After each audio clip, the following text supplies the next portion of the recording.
Good afternoon, ladies and gentlemen. TMD back with another DIY ramen video. It's lunchtime in Japan, Saturday. We're going to be experimenting. We're trying this noodles from good old South Korea today, from a company called Paldo. It's kind of interesting. So today we got some straw mushrooms. I don't know what Japanese is. Enoki. Straw mushrooms. We got some ramen eggs this time. I thought I'd push the boat out a little bit, guys. We got some Japanese kimchi. We got some cheap ass pork strips. We got some Chinese cabbage. So without further ado, guys, let's crack on. As per usual, guys, get the water on first, and then we can prepare the other ingredients. Got my Korean pan here. Yeah. As this meal is just for myself, I don't really need a lot of cabbage. Like maybe a good handful is adequate enough. Mushrooms again. Now these mushrooms are actually specifically made for like nabe or hot pots. You just want to grab a few, not too many. These are like really good for, like I said, stock soups, hot pots and whatnot, and they cook down very easily. Next, this is going to be a little bit messy, guys. Ramen eggs. Now, you're probably asking me, TMD, what's the difference? Basically, these ramen eggs have been cooked or stewed down into soy sauce, a bit of sugar and whatnot. And as you can see, these eggs are like slightly dark because they've been, you know, boiled down. Ooh, bit of a disaster there, but hey ho. The noodles, I can't read Korean from the picture. It obviously looks spicy, but you know me, guys, I'm a bit of a chili fiend. The instructions are quite easy to follow. I've probably got about maybe 400 milliliters of water on the boil at the moment. These noodles, as always, look thick because Korean noodles tend to be a little bit thicker than most Japanese noodles. It comes with probably some freeze-dried vegetables and some pepper seasoning. And that's about it. And then for your Kim Wild, we're gonna add in that the last minute, and that's about it, guys. Prep done, easy. Now I did say on one of my older videos about Korean noodles, about them being like circular. This one's square. Like I said, some are square, some are circular, you know what I mean? And this is a all-in-one method. You got like, probably like dried leeks, some herbs. I don't know, Americans say herbs, we say herbs. Phonetically we pronounce it a lot different from the Americans. As I am a bit of a madman, you know me, guys, I always like to add a little bit of je ne sais quoi. I'm talking nonsense, man. The je ne sais quoi is a fresh chili.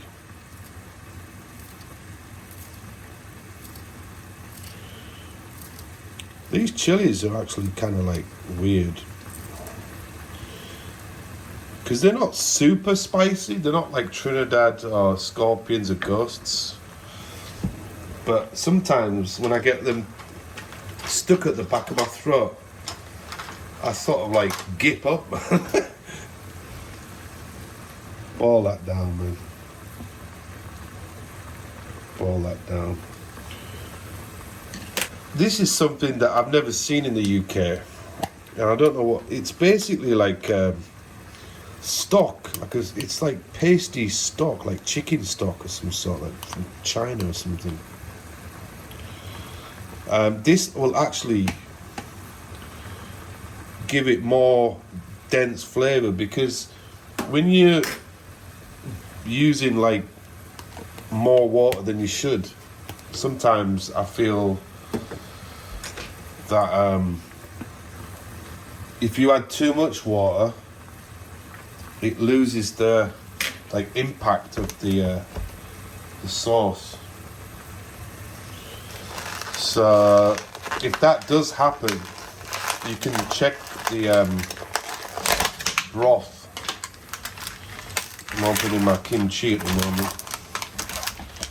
Honestly, kimchi, it smells really bad. But honestly, guys, this is like super healthy for your body, man. I think we're gonna boil these down, looking at the video time here, to about 3 or 4 minutes. Some people like noodles slightly chewy. Some people like noodles slightly soft. It's preference, depends on, you know, how you like it. As that's boiling away, guys, I always forgot. I've got my bloody pork. My bloody pork.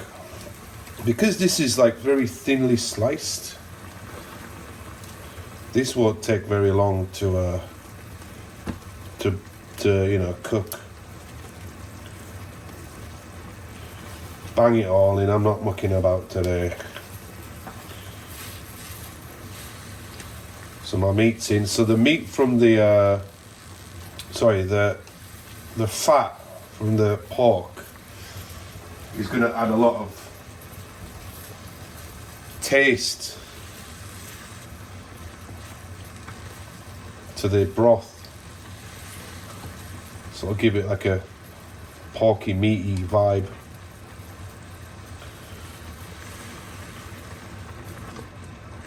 The heat seems to be coming from the other side. Like I said, these Korean cooking pots are really good because they literally heat up and maintain the heat while you're cooking. Like that pork's, as you can see, that pork's already done. My noodles are on the way. Right, done that. Now we're going to add some straw mushrooms.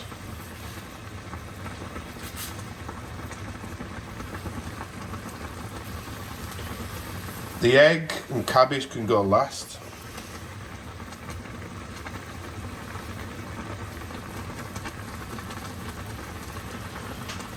Add some cabbage now. It's all a process, guys. I've got to stop saying guys. I've noticed in my video, guys. I know that some women obviously watch me, probably. But it's just something that's really annoying me. I keep calling everybody guys.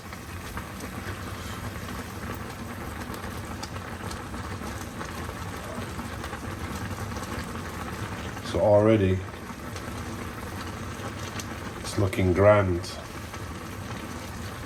Cabbage, this Chinese cabbage does not take very long to cook. I'm going to slightly turn off the heat. Then I'm going to add the old eggs. This one's a bit broken. God damn it. It won't look good for the old photo shoot. I'm trying to arrange this as Gordon Ramsay style. But really, I mean, presentation is important, but if you're at home by yourself, you don't really give a shit. And then last of all, the cherry on the cake, so to speak, is your kimchi. I mean, this is cabbage fermented. And that's it, man. That is it. That's basically the dish right there, guys.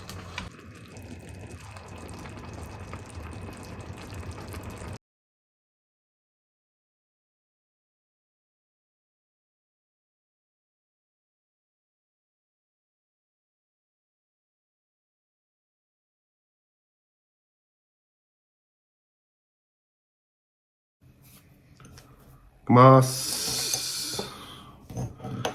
Let's try this soup. It is spicy.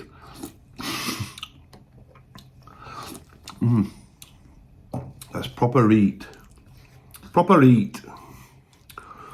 So all in one pan. It's hot. It's maintaining all the heat. I can't wear glasses, so I get bloody soup juice everywhere. This is gonna be bloody hot.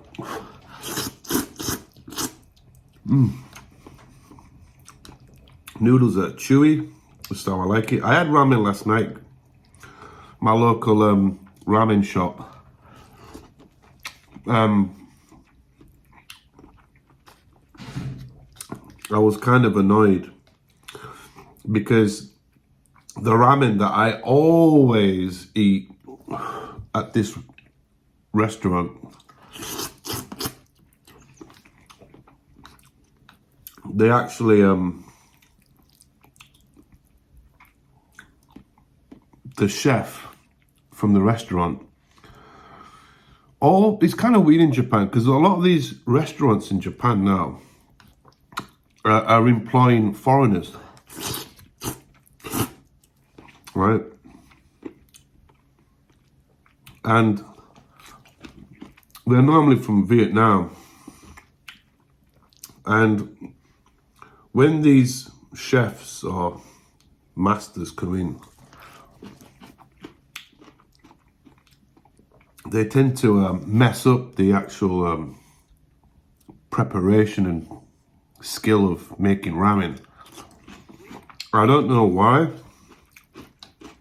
but all I can say to this is that I know the previous chefs that used to work at this ramen restaurant, and I could tell from like 4 people that prepared it who was better at doing it.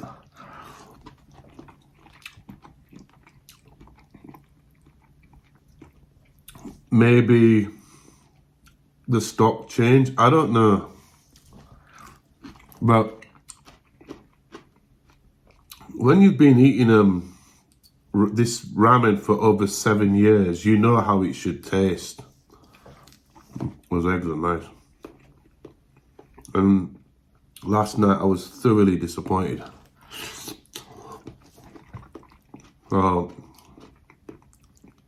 If you're a tourist visiting Japan, you probably can't tell if it's good or bad because you're just trying it for the first time. You'll probably not return, right?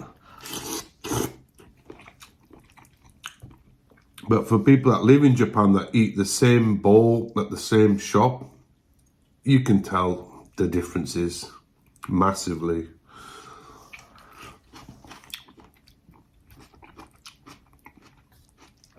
That's why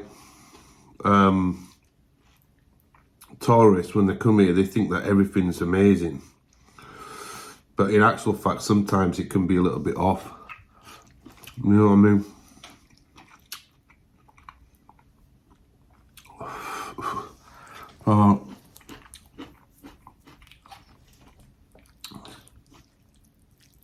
Not all restaurants in Japan are like consistent Some places are,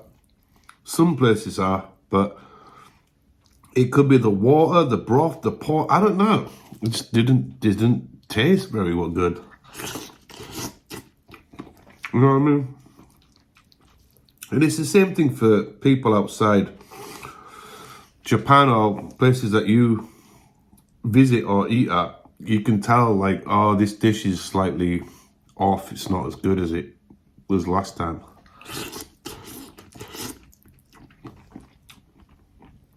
And you know, like, these places have to be consistent because they do have regular customers. So going back to this, it's spicy, tastes like Nongshim. It's nothing spectacular. I think all Korean ramens taste like this. I didn't want to add cheese today. I do have one packet that is a cheese ramen. But anyway, let me do some shout outs. Just recently, it's kind of crazy.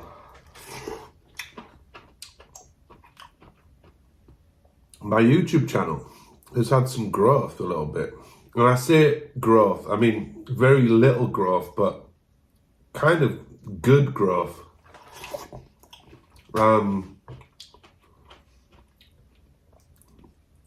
My channel is very strange because I always have people dipping in and out. And this is the problem with having a variety channel on YouTube. If, as Saj, aka Gary, suggested, Darren, why don't you get your own ramen channel? And to be fair, he has a very, very good point. And I have been thinking about it.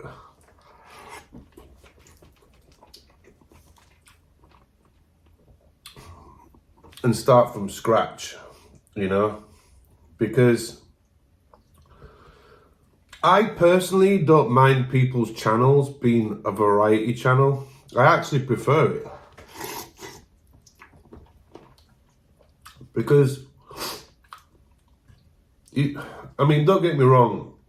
If your channel is about food or a certain hobby, I get it.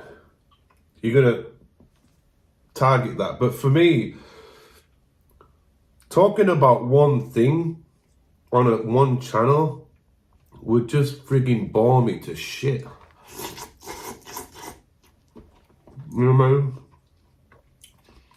The reason why I went variety is because I live in Japan and there's so many things I can talk about, make content about. I didn't want it to be just modelling kits and toys and stuff because it, for me, gets boring. But actually, I think my shopping in Akihabara 2024 video did quite well. It's got about 800 views so far, I think. But again, I was chatting to somebody on Facebook about how sometimes when you make content and you spend a lot of time and effort to make a kick-ass video, it doesn't bring in any views. But then you make a stupid video that you didn't really spend a lot of time or effort in, has crazy views. It's really weird. And it's the algorithm of YouTube that's messed up. So checking the data analysis, the analytics. Some of my kind of like growing videos that I've just posted were people searching through it via YouTube, which is weird. But then I look at other bigger channels than me. Everybody's kind of done the same content. So if you've got a bigger channel, the suggestions and stuff like that on the same kind of topic or theme, they won't show mine. They'll show somebody who's got more viewers, which is kind of shit because it just doesn't give smaller channels that publicity.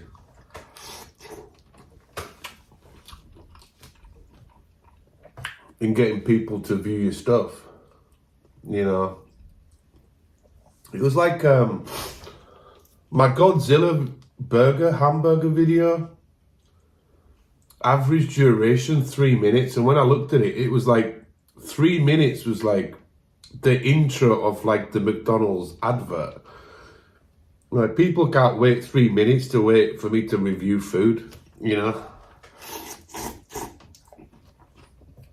And the advert is pretty interesting, I thought, because it has like the Medicom Bear Bricks stuff on there, which I don't know how they're getting released, because I don't think it's going to be a happy toy.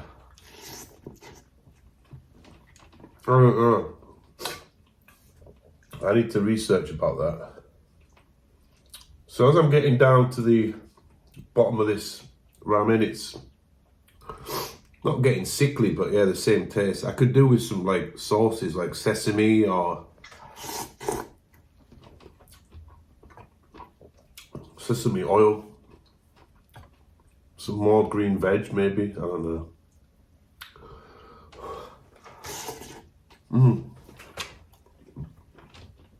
But it is cold right now in Japan. It's like dropping down to 0 minus. So I'm going to be eating a lot of these hot pots and ramen dishes in the next coming days. Tonight's plan, I'm meeting Muni Sampo.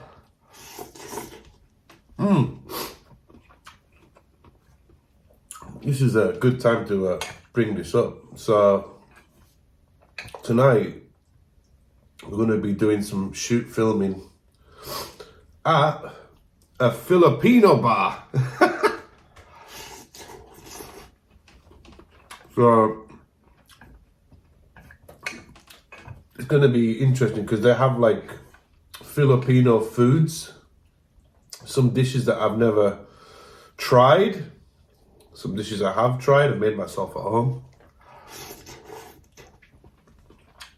So that'll be the next video that'll be coming out. And I think it's kind of good that I'm showcasing Filipinos in Japan, their culture in Japan. Because I don't think I've ever shown any content regarding anything from the Philippines. Food, people, all that stuff.